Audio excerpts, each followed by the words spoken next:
প্রিয় দর্শক, আসসালামু আলাইকুম। আমি লিটন চৌধুরী, লন্ডন থেকে। আপনারা দেখতেছেন হরমুজ প্রণালী আমেরিকার জন্য গলা শুকিয়ে গেছে আমেরিকার। যুক্তরাষ্ট্রকে আরেকটা দুঃসংবাদ দিল ইরান। সমুদ্রের নিচে নীরবে লুকিয়ে থাকতে পারে এমন এক অস্ত্র যা মুহূর্তে থামিয়ে দিতে পারে বিশ্বের অন্যতম গুরুত্বপূর্ণ জ্বালানি পথ, মধ্যপ্রাচ্যের পারস্য উপসাগরে প্রবেশদ্বার হিসাবে পরিচিত এই হরমুজ প্রণালী দিয়ে তৈরি হয়েছে নতুন আশঙ্কা। আমেরিকা এবং ইসরায়েল চিন্তায়, তাদের কপালে চিন্তার বাজ। ইরানের হাজার হাজার নৌ মাইন প্রস্তুত রেখেছে, যা দিয়ে এই গুরুত্বপূর্ণ জলপথ অচল করা সম্ভব। অলরেডি এটা শাটডাউন করে ফেলেছে। প্রিয় দর্শক, গুরুত্বপূর্ণ জলপথ এই যে হরমুজ প্রণালী,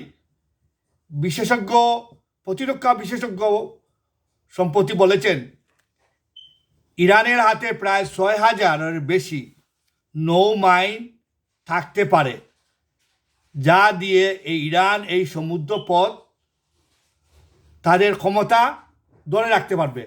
জ্বালানি তেলের দাম পৃথিবীতে সব জায়গায় বেড়ে গেছে। এই মাইন শুধু বিস্ফোরণ ঘটায় না, বরং সমুদ্রে পথে মারাত্মক তেলবাহী জাহাজকে মারাত্মক ক্ষতি করবে, যা বিশ্ব আজ তাকিয়ে রয়েছে। প্রিয় দর্শক, আজকের মতো আমার কাছে এই রিপোর্ট। হরমুজ প্রণালী আপনারা জানেন বন্ধ করেছে ইরান। এখন আমেরিকা দিশেহারা, ইসরায়েল এখন দিশেহারা। কিভাবে তারা এই পথকে ক্লিয়ার করবে? এই পথ যদি ক্লিয়ার না হয়, আরও 1 মাস এইভাবে থাকে, তো পৃথিবী, আপনারা জানেন পেট্রোলের দাম প্রচুর পরিমাণে বেড়ে যাবে, যা আপনারা এই পৃথিবীর বর্তমানে দেখতে পাচ্ছেন। পেট্রোলের দাম বাড়ে গেছে পৃথিবীর সব জায়গাতে। এখন আপনারা অলরেডি বিভিন্ন যে আমেরিকা যোগাযোগ করছে ইউক্রেনের সাথে, যে কোনোভাবে ইউক্রেন থেকে স্পেশাল ড্রোন এনে কি ইরানকে পরাস্ত করতে পারে কি না, সেজন্য ইউক্রেনের সাথে আলাপ আলোচনা চালিয়ে যাচ্ছে। আর ইরানকে থামানোর জন্য আমেরিকা এবং ইসরায়েল বিভিন্ন পদক্ষেপ নিচ্ছে, কিন্তু তাদের কপালে বাজ ধরে গেছে। তারা এখন অসহায়ের মতো আছে।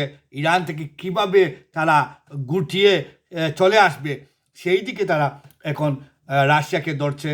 বিভিন্ন দেশের সাথে তারা যোগাযোগ করছে, পাকিস্তানের সাথেও যোগাযোগ করছে, চায়নার সাথেও তারা যোগাযোগ করছে।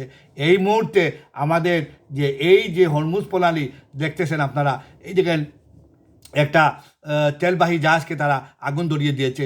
এই অবস্থায় যদি চলতে থাকে, তাহলে বিশ্ব একটা মহা বিপদের মধ্যে পড়ে যাবে।